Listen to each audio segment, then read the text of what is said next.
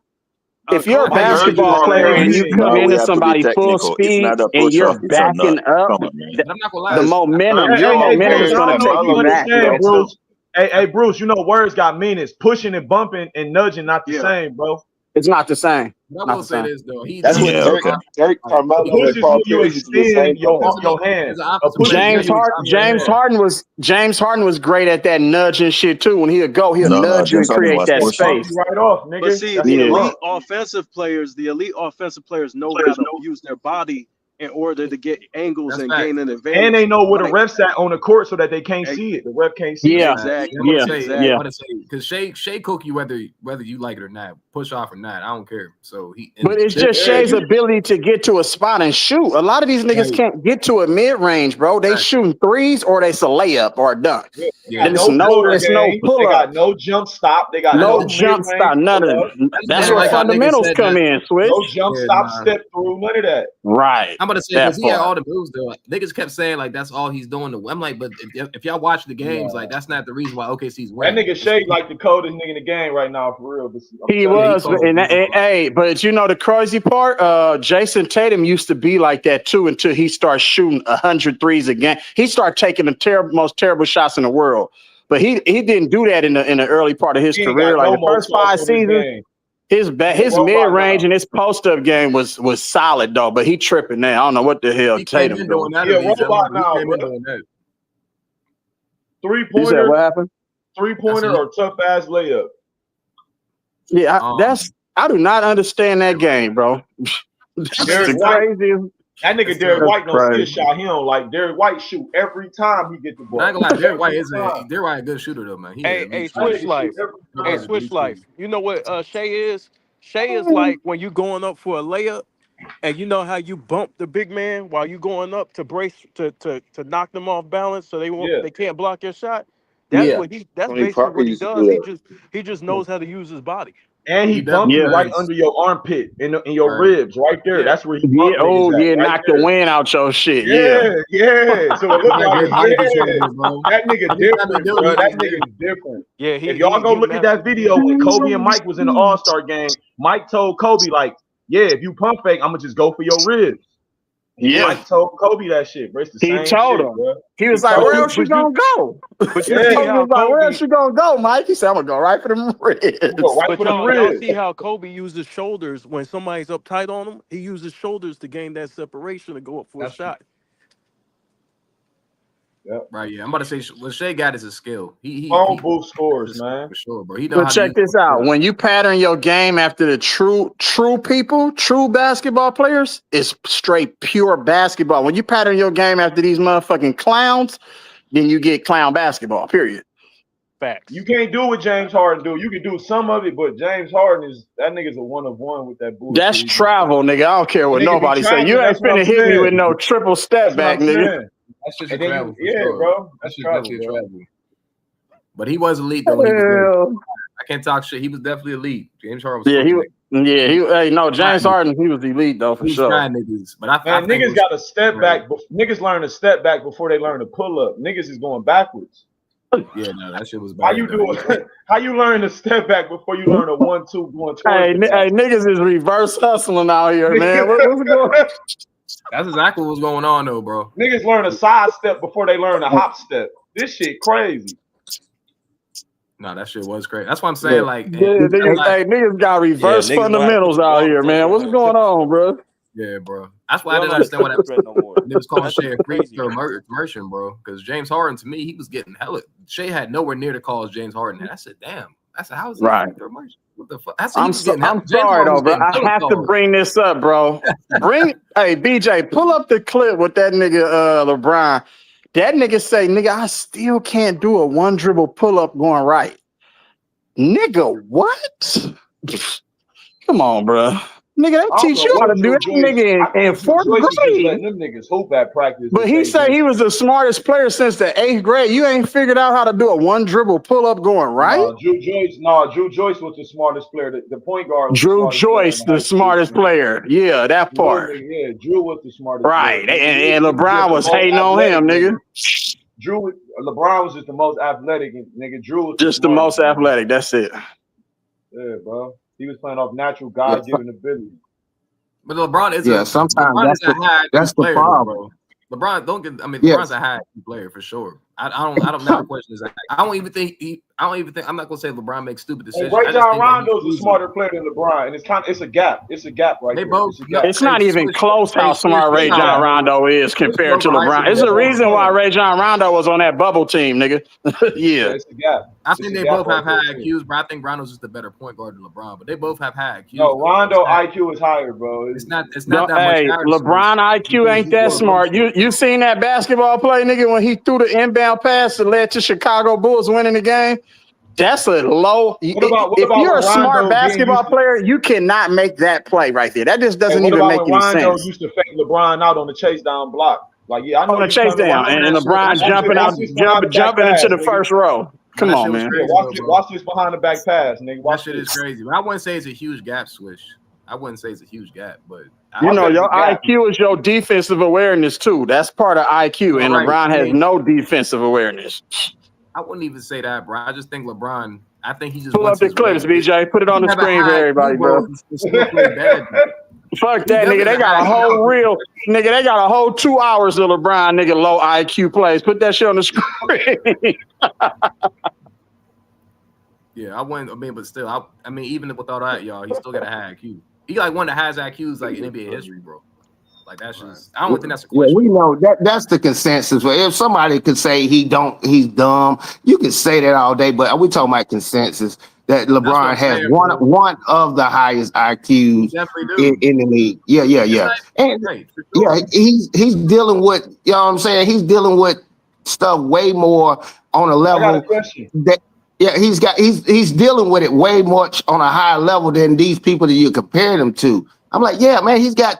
Imagine doing it for 20 years. I mean, I could do 2 something for cents. 20 minutes. Let me I ask can do you a something for question. 20 2 minutes. cents. 20 years is something different. But go ahead. Let me ask you a question, bro. So, what you think about Chris Paul IQ? They say he's just so smart, but he got the most blown 2-0 leads in NBA history. But he supposed to be so smart. Oh, okay. Bro, I think you're missing the part. I think you're missing the part about We IQ, can bro. answer. No, he asked me a question. No, He I asked ain't me a missing question. nothing. I I answered know what for I'm him. saying. No, you Oh, don't. okay. I thought you said 2 cents. What you think about if I Oh was? yeah, I am, bro. Perk Okay, just picking okay. up the It's 3 really to cents. I can everybody. answer. The question is for everybody, bro. So I'm trying to call Yeah, Switch it's out for because everybody. he's Bro. talking It's for emotional, everybody. bro. Yeah, He yeah. just be talking, bro. Okay, Like that okay. makes I got you. I got you. Yeah, I thought but he addressed me by name. I'm like, Hey, bro, okay, get but in yeah. the Anyway, word I can stop say. I'm gonna go emotional, after you, bro. bro, because he just be talking, I bro. got you. I got you. No, I get got in the you. word, I bro. got you. Whatever he just said. But let me answer the question. Yeah, go ahead. I'll answer the question for what he's saying. First of all, basketball is still a team sport, and that does happen. You can be the best player, like a Giannis. Giannis is not winning. He's not winning the championship every single year. Okay, Giannis a big so goofy 7-footer, bro. He a big goofy 7-footer. Chris Paul, point guard. He the point guard. Okay, but what that has to do with you trying to discount what Chris Paul is? I'm like, what the hell is that all about? Where did Chris Paul come from? No, they just call him the point. They call him the point guard, bro, as if he's the smartest basketball point guard of all time, and it's just like, bro, real talk. Thank you. That's the point, Leezy. Thank you, bro. Thank you. Right. If you're the smartest basketball player of all time and you got that level of skill, you should be winning way more than you are, in my opinion. Thank you, bruh. You the point guard. You ain't the center or the power. You the nigga with the rock, nigga. You point niggas where to go, bruh. Right, that part. You the quarterback. Like, You the quarterback on basketball. Yeah, period. yeah, bruh. We go explain that in 2 cents. Yeah. Okay. Well, it's the best quarterback on a shitty team. Okay, man. Okay. Well, go ahead and finish saying what you saying, man. Bro, it must be getting late because they start cutting you off at nighttime. Go ahead, bro. Okay. No. Yeah, but you could be the best. You could be the best quarterback in the world. If I'm on the shitty team, 2 cents. Then street lights coming on.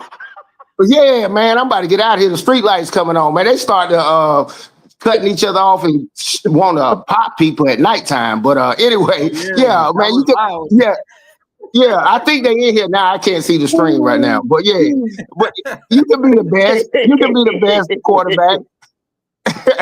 Yeah, you can be the best, but not win every year, man. That's why people be so disappointed in LeBron like that, because he was the best player consistently for like 7 years straight, and he Chris Right. Paul couldn't never won it. capitalize on it. So they get Yeah, pissed I off. don't They're know like, if he oh was the man, best player for 7 years though. That's like a oh well stretch you right there though. 2 cents. no, okay, no, put it in the jumbotron. I'm not gonna let you do that. We got Chat GPT 5. We got Chat GPT 5. It was Shaq for them first 3 years. Right. Tim Duncan, Kobe Tim Bryant. I mean, you Duncan. can go down the list. This ain't my list, my nigga. Don't act like people were calling LeBron the No, best in the yeah, yeah, world. I yeah, think it was yeah. like 2000. Yeah. It's a stretch. Yeah, who And then no, who are those people? Are you 2016. one of I ain't them gonna lie. people? Do you agree with them people? What's your perception though? What I do you agree. think? Hey, I agree. Hey, the standard is the list, and I agree with that list. I saw the Okay. list. If you All don't right. know it, hey, in the background, hey, man, this is Chat GPT era. You can Google all that stuff people talking about and quit Okay. bumping your gum about what I'm just going off what it was and I'm reacting to it. I didn't make the list. I didn't create the But list. you I'm agree talking with the about, He ain't list though. shit That's though, all I'm bro. asking. You agree oh with it though. yeah. That's all I'm saying. Yeah, Okay, cool. that list, I do. I still remember them Gotcha. calling LeBron the best in the world, but he did that for 7 years. Then your boy Steph Curry got him that 1 year. Then he came back and got the best in the world again the next year. It is what it is, but that's I why know, people but get that's the 1 point year. That's 1 year though, right? of what Curry. I know, but Curry was dominating that era when LeBron was supposed to be the best in the world. No, that's why he only did it for that 1 year. LeBron, you Google it. You ain't got to talk my head off about it. You Google it or Chat GPT. Top NBA players in the world since 2000. You will see it's going to start off with Shaquille O'Neal 3 times in a row, and then Tim Duncan, then Kobe Bryant, and then I think then it was like LeBron, and LeBron had a run for like 7 years. Lost one to they called Curry the best player in the world, and then LeBron got the title again. That's just what the list is. It's been running. They didn't just start that today. No, I watched it in real time. I don't go off a list because I got 2 eyes, Oh, so I seen it. I know. Yeah, I got my Because own list. Fuck they list. I don't give a fuck what mainstream okay, list is. I got 2 eyes, bro. yeah, Now, some lists do be I some know, bullshit, though. I know. I'll say I Yeah, watch LeBron team hop nigga to try to get titles. Them other niggas, they stay with their franchises. If you want to talk about Kobe, Tim Duncan, Dirk, you know what I'm saying? Steph Curry, them niggas didn't need to go team up with the greatest players in the world or try to win chasing okay. rings like You he can move say. the So goalpost. Yeah, you can move it, but we're not talking about that. I was just talking about the best player in the world, and you just saying I don't agree with what they said about when That's right. Shaq was. That's right. Okay, that's cool. So Yeah. that's a Hey, loose but hold argument. on, 2 So we cents. have no Would standard. you agree real quick, 2 cents, that only role players chase winning rings? You say role players chase winning rings. What does that mean? Only role players in league history chase winning NBA championships. I'm talking about not considered the best player in the game. Those players, the best players on the team. Only role players jump from team to team trying to say, "Oh, I can get a ring over here. I can get a ring over here." Superstars don't do shit like that. So No, yeah, well, okay, that's an opinion. It's opinion based, so I can't argue that. And I don't do the only, and I don't do ever and never and all that because it's your opinion, man. I can never. I talk to you till you blue in the face to argue your opinion. But what I can do when it's something that's hey, if you shot and scored this amount of points for that year, now I got to argue with you. Well, he had help and all that. I'm like, man, get out of here, bro, because it's no basis. Okay, start at a base. You just gonna keep arguing just to argue. We got to have some kind of consistency. Okay, do you agree that they won the championship? Well, not really, because he got hurt and he would have won. No, okay, I can't have a conversation with you. yeah, they do that all the time. I don't know why though. That's right.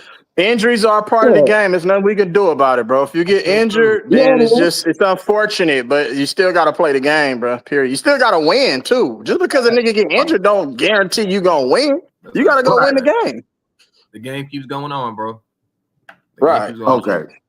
That's totally. Hey, but hey, if y'all, any of y'all When Kobe twisted his ankle, did the Lakers win that game though? Does anybody remember? I can't remember if they won that game. They won that game. They won that game. Okay. All right. But I ain't gonna lie. I mean, I see what Swish is saying about the Chris Paul thing, but I wouldn't say he doesn't have a high IQ because there's a lot of high IQ players that haven't won, like John Stockton. So I mean, he's a high. I never He's a said high he IQ didn't have a player. high IQ. Once again, What'd you say?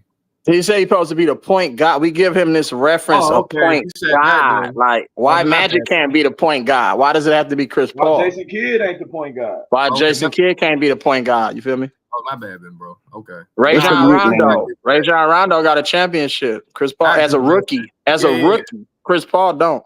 Nah, Chris Paul Yeah, ain't the yeah. point. Only get, It's a and nickname. Derrick Rose said Rondo was his toughest matchup, nigga. Yeah, he Rondo's a did. Yeah. beast, man. Well, we But understand Rondo, it's a And nickname. Rondo fired on him too. Rondo's That's a why he beast. was his toughest matchup because he But I will say Rondo and Chris Paul, man, they both. That's why they ain't really fuck with each other. They both have high ass IQs, man. Like Rondo If a for nigga sure. I rank like Rondo Rondo. over Chris Paul, niggas wouldn't know what to do. Niggas would lose their mind. Rondo's a beast, man. Rondo's a beast, man. Yeah, Rondo was a beast though. Rondo's a beast. But yeah, him and Chris Paul, obviously y'all seen that fight. They never liked each other, bro. Chris Paul, he would be higher on everybody's list though if they would allow that trade to the Lakers. Because him and Kobe for damn show at that particular moment, he would have won the championships with Chris Chris Paul Paul for would love damn that, show. bro. He'd love They'd feeding probably Kobe. went back to back with 2 out of 3 or something. Yeah, they would have. That should have But been tough. Chris Paul right, tough it's though, all man. good. He just folds, man. See, Rondo don't fold. Like Chris Paul will fold. So it's like that's why I take over Rondo. He's not gonna fold. That's why I he's seen not no Chris Paul. top 5 point guard of all time. Rondo's son, you got to look at Rondo's son coming up too. We keep talking about Bronny. It's so many other players that got children that's out here really. I'm talking about real good in basketball, not somebody that they put a camera in front of and say a nigga is good. You feel me? Jamal Crawford, Carmelo Anthony's son working. It was Zaire Wade for a second. Zaire Wade was talked about when he went to Sierra Canyon, and then all of a sudden, like his, I guess they told his son to get the fuck away from the family. Got 2 sons in the NBA. Right. Who? Ron Harper. Ron Harper got 2 children in the NBA. That's crazy. Ooh, and I think he got another baby boy on the way up. And and they got another one coming. Carlos Boozer children finna be monsters. It's the twin children. Top 10, you know what I'm saying? Right. Going to Duke. They going to Duke, I think, ain't they? Yeah, Cameron, the bigger one is for sure. I think they both go. Yeah. Yeah, I think both of them going to Duke. Yep. So you know what I'm saying? People got like, I'm telling you, we be talking about the wrong players, bro. Like, I'm tired of hearing about nigga with the last name James, bro. There's other great players in the league outside of that shit. He funny as shit. That's how the world go, man. No, I'm just saying, bro. They just try to, and then they try to make a case and say, "Oh, this nigga, people, he about to get rotated. He gonna be in a rotation this year." I do not want to see a nigga in a rotation who don't know how to play basketball, bro. Come on, bro. I think he's decent, but I don't think he's NBA. Like, but I ain't gonna lie, he's been stepping up though. Bronny James, he's all right. He been stepping up in what? In a weak ass summer league or G League, nigga. That shit ain't impressive to me.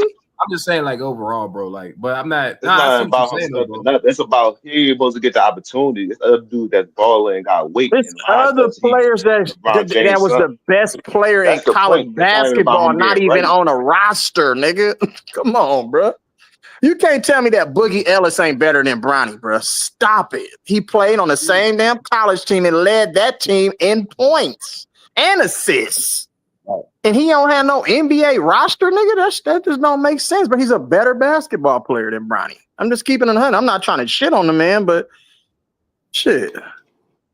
It is what it is, bro. Two things can be right. If you talk to somebody that's been to jail before, man, they'll tell you the best people that's in the NBA are not even the best people in the world. And you'll be like, what you mean by that? They tell you the stories. Yeah. I mean, I swear to God, on the basketball court, they just chose to do something else. Facts. That's facts. My nigga Omari Wesley gave Jawad Williams in North Carolina 25 and 10. He supposed to be in the league, bro. He got caught up in some shit. The scouts was at the game. That nigga threw the ball in the stands, nigga. Oh yeah, and the rest is history after that. And then he went overseas. He caught a case after that. But that nigga was a prospect. Tony Farmar, nigga. He from my city, nigga. The nigga that punched the girl out and shit on camera, and he fell out in the courtroom, bro. That nigga was going to the league. Yeah, my nigga Tony O'Kelloff from out here. You know what I'm saying? In the Bay. He was at Connecticut, but he got caught up in some shit too. With Jim Calhoun. That's when Calhoun was the coach. You know, you fuck around with Calhoun, nigga. Your ass is done. That nigga Omar, the best 40-year-old nigga in the world, besides niggas in the league, bro. That That's nigga what I'm different. saying. He just Yeah. ain't make it. He got Yeah, caught there's up with definitely shit. niggas It's out there there's that's the definitely niggas out there politics of this that shit, bro.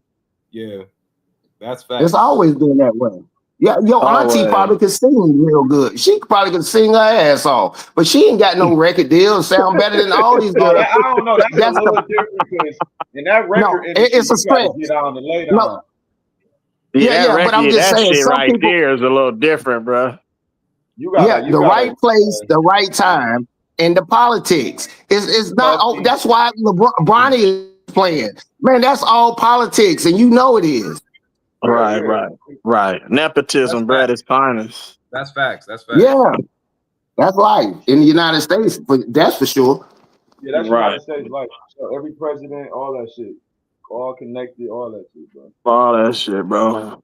That whole little motherfucking Magic Johnson, that scandal, that whole shit, that shit was that was crazy work. Hey Yeah. man, hey, I ain't gonna lie. A older dude I met in Florida, man. We talking basketball. This is like 2018. He's like, look, let me tell you something, young fella. Magic Johnson got sat down. They sat him and Jordan They down. He was sat like, him yeah. down. He was like Magic won sick. He was like Magic won sick, bro. He's like Magic ain't do what he was supposed to do, and they sat him down. I'm like, that sounds crazy as hell, bro. It sounds crazy as hell, but I've been saying that shit, nigga, forever, bro. I've been saying that shit on my channel. That's why they don't like my shit. They said he was in LA. He was doing shit he wasn't supposed to been doing. Exactly that shit. Gambling You on feel me? himself and bedroom shit and all kind of shit. Man, I'm Yeah, we all know that, y'all. They said Jordan and Magic was gambling on themselves. I right. believe That that. Betting on shit themselves. been going on. People don't even understand that this shit been good. Nigga, the mafioso own this shit, bro. Period. Yep. No, that's facts. Yep. That's facts. Talking about That some shit's scary. HIV. I'm like, nigga, you way Yeah. too calm, nigga, for a deadly disease, nigga, while everybody else dropping like flies. You the golden nigga, though. Come on now, stop Man, he probably had it, but he probably got rid of it very quickly. it. Man, hell, that nigga ain't had that shit.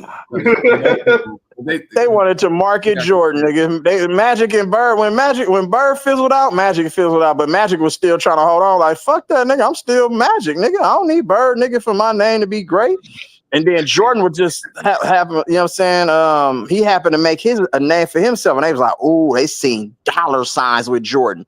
We can market this shit. That Magic and Bird shit is over with, but we can market Jordan and Magic." Magic didn't want to agree with what was going on. You know what I'm saying? So they told that nigga, check this out, bro. We gonna make you a billionaire in business, but we need you to come out with this right here. That's why he came back to the NBA. He was like, nigga, I can still play this game. He still win. Yeah. See, that's why sometimes, man, when you see people doing and acting a certain way, I always think in the back of my head, who the hell threatened him or said something to? I mean, people like, man, I never do this. If I threaten you the right way, whatever, I kidnap your mama, your child, or whatever. If you get threatened the right way, it ain't worth it, man. You're like, yeah, I miss all these shots, man. I'm not gonna lose but I'm gonna let you win. But you don't know how powerful the people were that threaten him. And sometimes I'm like, nah, something ain't right, but I can't prove it. So I always stay away from some shit that I can't prove. I can just say my opinion or something something ain't right, people intuition. But I stay away from shit like PEDs. Okay, he using it. I don't know that, and it hasn't been proven. I ain't saying he didn't, and I ain't saying he is. So that's why I try to stay away from it because you can't prove it, man. It's kind of fucked up. It's like your girl saying you cheating, but I can't catch you. Right, that part. But hey, check this out. What happens in the dark, nigga, it'll come to the light. So just keep waiting, bro. You'll see all the whistleblowers and shit. That shit come, nigga. I'm telling you, they finna expose him on a whole nother level, bro. Man, And then don't I say that. Don't want speak that all the nigga. Bron fans, nigga. They gonna all have to publicly apologize for everybody that been telling these niggas forever. This is what's going on. It's in the universe now, but yeah, people are saying it, man. I'm hoping that it's not true, but god damn, man, it's leaning towards people like that because it is. It's a freak of nature shit. I'm like, man, something ain't right. That's all I'm saying, LeBron. I ain't saying you're doing that, but something ain't right, bro. It could be a freak of nature, nigga, but at the end of the day, sometimes the trees and shit get old, nigga. Shit. You feel me? The leaves start falling off, nigga. I'm like, nigga, how your ass is, nigga, the strongest tree in the world and you ain't falling off, nigga? Something ain't right about that picture. That's what we saying, but you can't really prove it yet. But if it come out while he's still on this earth or something, they do his autopsy, they be like, damn, he was full of da-da-da-da-da. Or, you know, ain't no telling That what nigga might be. said autopsy. Yeah. Because I don't think it's gonna. He probably got enough money to hide it real good, but I don't know. So I can't put that. I can't put that jacket on him like that. Hell no. He said that man autopsy, cuz we gonna have to live for another 60, 70 years to see that shit, boy. Man. They gonna show that shit on the Discovery Channel, cuz of the autopsy of LeBron James. Nigga body gonna be had that animanium in it like Wolverine, nigga. Yeah. He funny as shit. So we don't know what they did, but it's a lot of people who's waiting to say, "I told you, I told you that so." nigga one of the I told you so. Avengers. They put the shit in it. They put the animanium in him like Wolverine, like Stryker did Wolverine, man. They put That nigga one of the Avengers, bro. Yeah, it's gonna be That's LeBron. funny as shit, bro. LeBron and some other people though, man. It's gonna be a lot of people, man. It's not even just him. He's just You think so? The head of, I know so, bro. It's more than one person in the NBA, bro. He's just the head of the snake. Right. Steph Curry on that shit too. Right. Now I will say, I can see. You know what's Why you crazy? think Steph Curry got that hand-eye concentration like that? That's that steroid juice. That's how them niggas was hitting them home That's runs. some Savannah smoothies, nigga. That's some other shit. That's some other shit. That's not steroids, bro. That it. Steroid do help with your hand-eye concentration. I'm saying, but that's not what that is, bro. That's some other mind control shit that you probably. Yeah, these niggas are robots, bro. I told you. That's that get out shit, man. Cyborg 30 Curry, man. Yeah, it's Steph Curry. Man, some Black Mirror. There's some Black Mirror shit that y'all talking about. Since y'all all on here, bro, I was having a discussion yesterday. I don't even think Kobe was in this discussion yesterday, bro. We was talking about Kobe 01, and it came to my mind. I said, hold up. I said, I don't even think Kobe was better than AI in 01, bro. I'm just being dead ass serious. You being a sad nigga, that's why. So Swiss Life. Swiss Life. So AI. Y'all niggas is crazy as hell, AI bro. was not better than Kobe in 01. Man. Yes, he Niggas was. just say Yes, anything, bro. Yes, what was you watching? Okay, but where did you see that at, though? Did AI make first team all defense? No, he didn't. If Kobe did, he's better. If you didn't make first team all NBA and then first team all defense, how you gonna be better than somebody? Nah, he was better than Kobe in 01. Yo, That's crazy work. Bro. You mean he averaged more points than Kobe in 01? That's a better argument. So he didn't just get points in that season. Do you not know what AI did in that season? Bro, Kobe averaged 28 What did he points do? a game. What did he do in that season? I mean, Kobe you acting averaged like you don't know. 28. You don't know what he did that whole season. Time out, so what did he won the MVP that year, didn't he? Scoring title. Kobe shot 46% from the field, bro. He averaged 28 points a game with first team all defense, 6 rebounds, 5 assists. Bro, he was better than AI, bro. Damn, that's crazy. Now, what's AI numbers? And Kobe was first team all NBA, sir. And first team all NBA. You gotta pull up them stats. Hey, BJ, pull it up on the stats, bro. Pull up their seasons on the. Kobe was second team all defense. 31. He averaged 31. Second team all defense.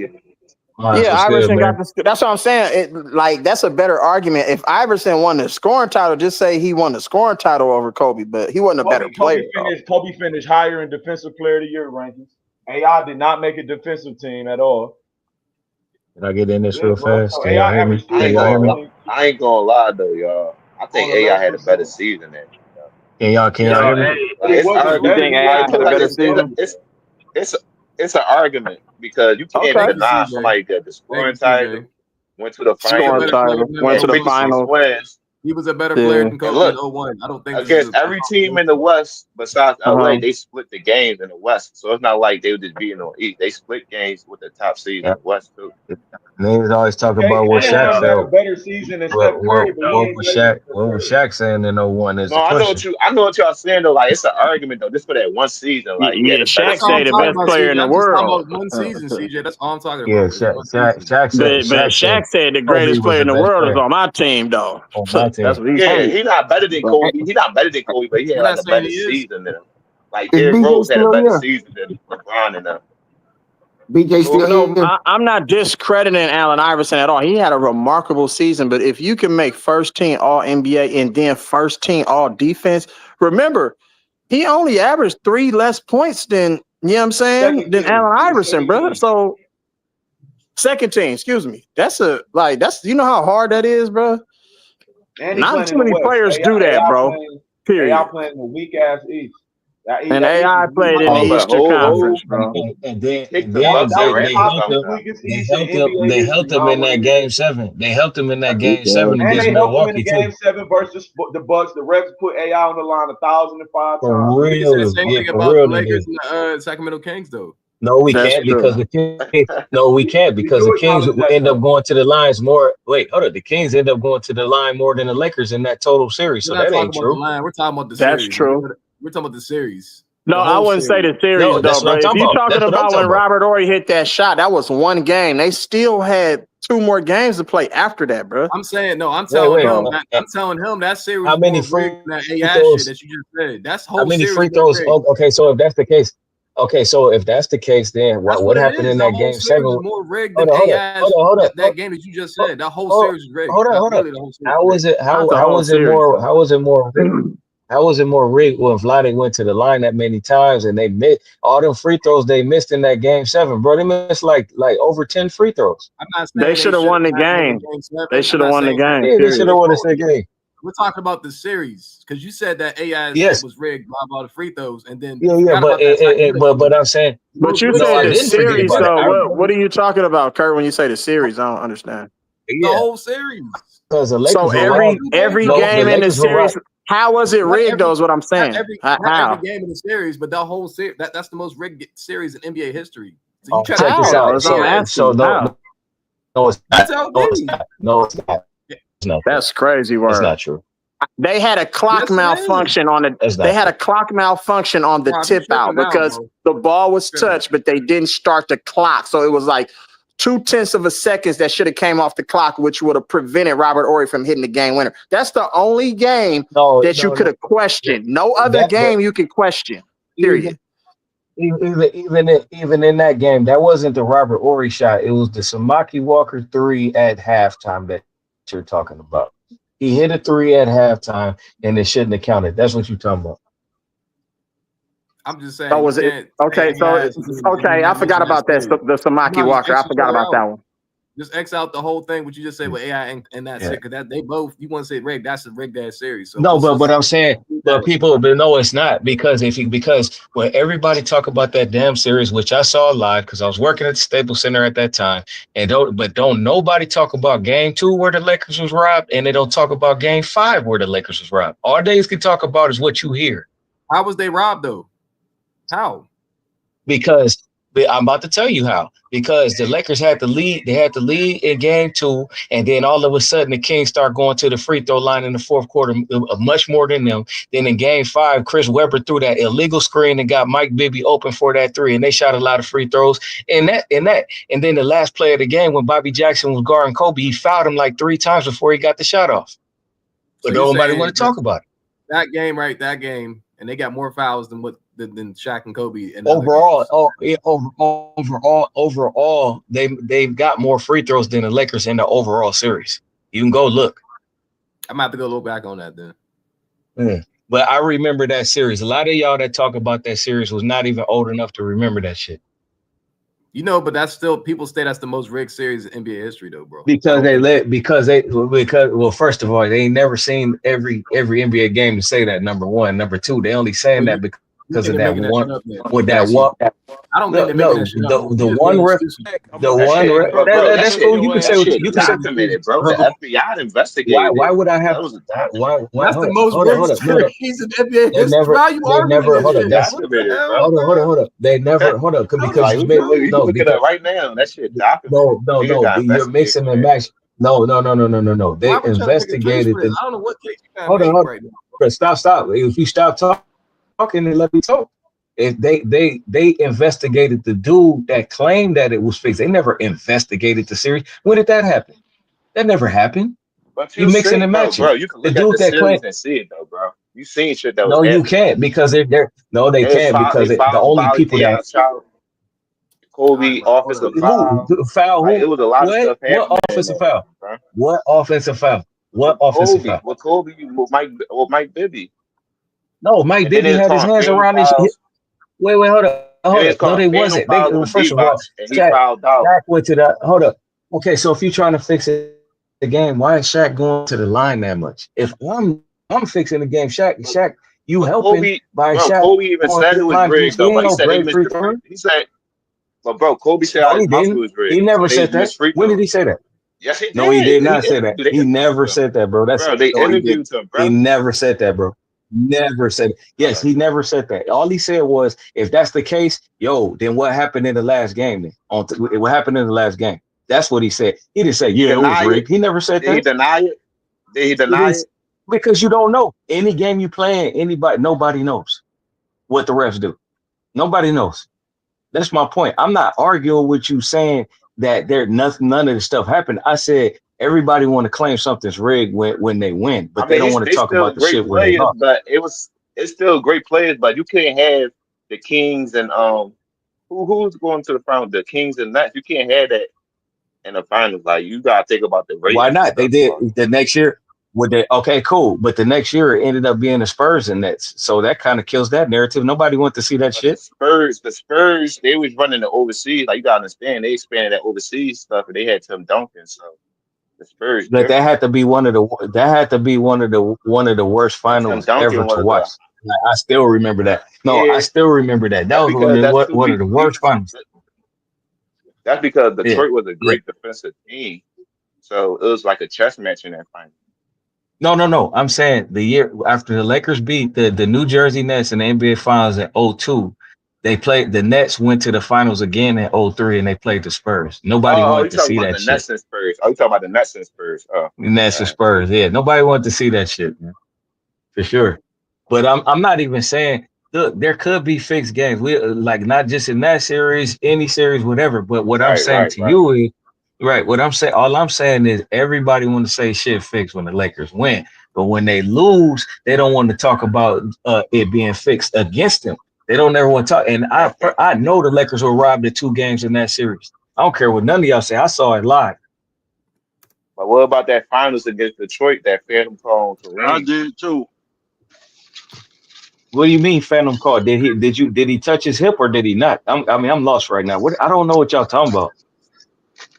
How, Phantom mean that he didn't touch him at all. If you go look at the play and it's a dirty move. Very you could put it like you could probably compare it next to like when you shoot a ball, you touch your elbow and act like they didn't do nothing. It must You be know what I something mean? for If you you know play exactly what basketball, I'm you know what I talking mean. about, though. You know exactly what I'm talking about. Right, right, right. But the fact is, when they called it's game 6. When they called the foul, you can clearly see him move towards him and make his momentum go back like he's shooting a fadeaway hook. And the Taylor was like, uh, they cheat. They didn't even do it. The dude called out and said, "Yeah, you could clearly see there's contact with his right there on his shoulder. You could clearly see it." And you go look at But no, you don't have to take my word for it. Go look at at the the end of the play. day, no, at the end of the day, you got a point though, because a lot of games be rigged and stuff, and you can point out to a lot of games. So like, I mean, I get a benefit of the doubt. I ain't tripping about it, but Now I that's why will I was tell you just this: saying, like, Game it was Seven. documented that he went to court and Oh got investigated for that game and stuff, and he admitted it that that's no, what they do. he He used was to getting bet on the game and investigated. stuff. Period. Yeah, he got investigated. Period. And then come to find out that the guy that was making the claims never refed 1 game in that series. So like it's like what sense does that even make? You didn't even ref a game in the series. You know what I'm saying? But I wanted to say something about the Magic thing is that like the people that was in earlier, like they like y'all still on or it's just new people in here or whatever. No, it's I'm the I'm same here. people you I'm said. here to cook Kirk too, because he tried to be Well, slick. I'm not one trying of to be them slick. guys. What the hell? Well, I I heard agree, you in but that Kobe versus AI shit. I heard you. yeah, No, I'm I talking well, about I'm a '01, literally 2001. Wow, that's it. That's I the heard only you. season. I heard you. Let them talk about the okay. Magic John Let, first. You know, let me you know yeah. that. I was just It's gonna hard to say one debate thing that about though. yeah, Yeah. being a Magic fan, like that was the first player I watched in the late '80s, and my first finals I watched was the '87 finals. So I say this, I say he's top three because, and I know Mas my dude, he was talking about he played with Kareem, but even when Kareem was getting older, the better Magic got. Like the offense was still like elite, and I think about 1987 because in 1987 the man upped his scoring from the year before. I think he was averaging like 18 points a game. And they told Pat Riley told him he needed him to score more. So then that next year he came in, he averaged 24 points, 13 rebounds. Then the playoffs come, he upped it to 26 points and still averaging 13. I'm gonna say 13 rebounds, 13 assists.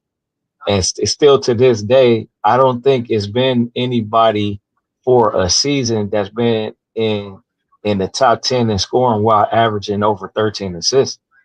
So that I mean, he's all over the court. So how could you not put him in there? And you could say, oh, he had Worthy, he got this, but I mean, he had 2 rings before James Worthy even got there. But I'm saying, if you look at a lot of the dudes after Magic left, they fell off a cliff. That's not by coincidence. So offensively, he's a danger. He in the post, he could hook it left and right. Had a little fadeaway. Then he added the mid range shot. Then he started catching mid range shot. Then around 88 and 89, he started shooting the 3 ball. So the people act like he had a lot of 20-point triple doubles, 30-point triple doubles, you name it, he had it. So how could you not put him in the top three and offensively? He can beat you in many ways. So and he can shoot free throws very well, and he was good in the clutch. They would go to him in the clutch. So Facts. yeah, I would have to put in top three. And if you don't believe me, just look at one year. Look at 1987. Just go look at his highlights, or go look at 89 and 90 when he was back to back MVP and how he's shooting threes and doing whatever he wanted to on the court. So Yeah, yes, he's Magic will top make three. you pay. He will make you pay, man. You Yeah, fuck up. one game, I think it was 1990. He was playing Jordan. Jordan was playing that sag off bullshit defense on him, and he hit like 4 threes on that nigga just for standing out there. So people act like Magic wasn't like that as a scorer. He for sure was. Magic done had some games and some times where his team asked him to. Kareem That's why Said everything's that piece supposed to that be viewed in context. Everything's supposed to be in context. Like, what's his job yeah, responsibility on the team? Like, you don't just go out there and score right. just to fucking score. Like, what's his responsibility? He's a guard. His job is to get everybody involved, and when asked to score more, he'll score more. You know what I mean? If it's out of He necessity. score more. Exactly. But That's facts. a lot of dudes that talk about Magic, Shaq and Kobe, whoever you think of, they're ignorant to the situation. They just go off of what they hear ESPN and other people say, or go look at a stat sheet with no context. You feel me? So they don't know. Oh yeah, I already know This is because what when we talk about Kobe specifically, like I don't think a lot of people watch Kobe. no, they did. They did. They did. And it's Like a sad, West dog. Like Coast, even yeah, yeah. yeah, I don't it's know. There's a sad lot of because Kobe. There's a lot of Kobe fans out here, bro. I don't know. I disagree with that. I no, disagree no, with that, it's bro. I no. think people You could disagree with it, but don't watch Kobe, one of bro. Kobe. I'm gonna throw something. This is the last thing I'm gonna say to y'all. This how good '01 Kobe is, right? A lot of y'all love LeBron so much, but do you realize and then we talk about who the number one guy is and who's this, who's that, and who was the sidekick, yada yada yada. Okay, cool. Kobe was supposedly the second option, right? But that '01 run, the complete run. See, y'all like to only only go to just the finals, but the whole damn run, he had a better run than any of LeBron James runs. That is not And true. LeBron James That's was, not even. yes, That's it not. is. You can't Yes, even it is. prove that Yes, it is. statistically. Hey, Yes, Don't it hey, even can. hey, matter, Kirk, Yes, I hey, bro. can. Kirk, I hey, Yes, hate when Kirk. yes, y'all I niggas can. I lie could like deal this, Yes, with I bro. you. can. I could You're I deal with lying you, can. like Kirk. shit. Hey, Kirk, I That is could not deal with true, you. bro. I could deal with you, Kirk. Where's a Who 30? since hold on, you like There's plus a. minus, right? Because you brought it up. Who had a better plus minus for the playoffs, Shaq or Kobe? Oh no, I heard you. You said Kobe did. I didn't know that. Right. Yeah. It's a lot No, you don't know. That's what you I'm said he saying. had That's like why a. you trying to argue. No, but here's my thing though, bro. You can go look at there is bro. There is stats that prove that Kobe did not have Okay. a Okay. performance Watch this. Watch this. Watch this. What's in your best? What's your 2012, best? bro. There is stats to prove Okay. that, bro. Okay. That's your favorite LeBron run There's like is 50 2012. the top 50 the playoff performance of Okay. all time, Okay. Cool. bro. Cool. The Cool. Cool. Browns is Cool. in Cool. there, Cool. bro. Cool. What Cool. the Cool. fuck, Hey, watch this. bro? Watch Are this. you Watch tripping? this. Well, Propaganda, watch this. bro. Kobe had 48.16 rebounds against the Sacramento King team that won over 50 games, then turned around and went against the best defense in the league and the best team record-wise. The next Who game was averaged next to 45. Kobe, bro? Who was What next you to that mean? nigga? You No, don't ask that when who was matched with LeBron? right. Right, but No, here's the thing. You keep talking you about gotta do the same thing with LeBron.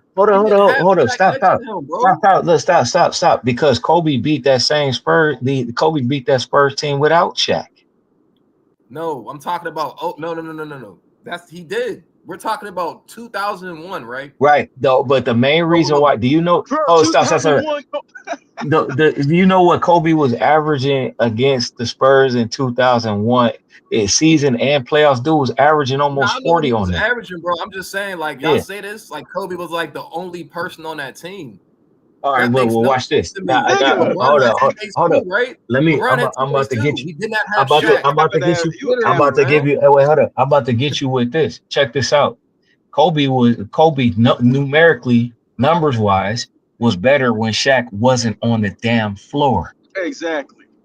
Right. I Oh, mean, I can believe I can oh, believe okay, that. Yeah, we can believe that. okay. Hey, But But hold hold, y'all, on. hold, but y'all but hold up. hold But on. y'all have no stats to prove that 01 Kobe is better than any Oh wait, LeBron's runs. Because Oh, yes, statistically, I that's do. not Yes, true. no, hold on, no, his no, leave his LeBron No, 01. out. you do not, bro. No, You do Hold not. up. come on, leave I'm gonna LeBron tell out you. for a You do I'm second. gonna not tell have you. stats to Hold up. prove that. I'm gonna tell Because you guess this. what? The 01. You have The to 01 factor in run. their teammates, bro. Hold Hold on, up. you Hold gonna up. The talk over 01. the Well, man, bro? further. You ain't gonna let him finish? Okay, so the old even if we look at your whole Shaq argument, which he didn't win shit until Kobe, you would have some flight with that. Yeah, hold up. If Okay. Shaq won something before Kobe, but he didn't. Not, but I bring up the 01 run is because dude, he averaged, first of all, during the season, he averaged 28, almost 29 points a game, and then during the playoffs, he upped it even more, except for the finals because the finals was weaker competition. The West was the That's real fair. That's finals. fair. If you That's want fair. Okay, so you do Hey, against a team with the best defense and the team that got the best record in the league, and they got home court advantage. This dude averaging 33, 70, and 7. LeBron not doing that shit against a defense like that. He's not doing that shit. And hey, ask Bruce Rob, Bowen. we can't Ask let you Bruce get away with Bowen. that, bro. All We right, can't he let you didn't get do away it. with that. I'm He just didn't so do it. Okay, confused He no, didn't do because it. okay. You I'm just not. Hey, talking Rob, though. my bad. Hey, hold on. Let me slide real quick because street lights about to come on. Hey, but look, at the end of the day, you okay? When is the Kobe Bryant? When did Kobe win his first championship? I know the That was answer. I'm just 20 asking you. and 21 in 2000. year 2000. Okay. I was there. I was Okay. All there. right. Say no. Hold on. Okay. Okay. Let me finish it. You said Shaq ain't win nothing. And okay. What the hell did Kobe win before Shaq? Because they won 2000, 2001. They won Whatever together. that was. But the difference, Yes. hold But on, no, but he the difference. made the statement. Okay, but hold on, my brother. Hold on. You made the statement as if, Shaq can't win without Kobe. Okay, shit, Kobe didn't win without Shaq at the beginning. So stop that bullshit. And you can look up the monster numbers. Shaq was still the best player in the damn world in 2000, 2001, 2003. Kobe did not become the best player in the world until like 2006. That's a fact. And it's the But hold on, consensus. Bro, hold It's on. the That's not true. consensus of Shaq every. before Okay.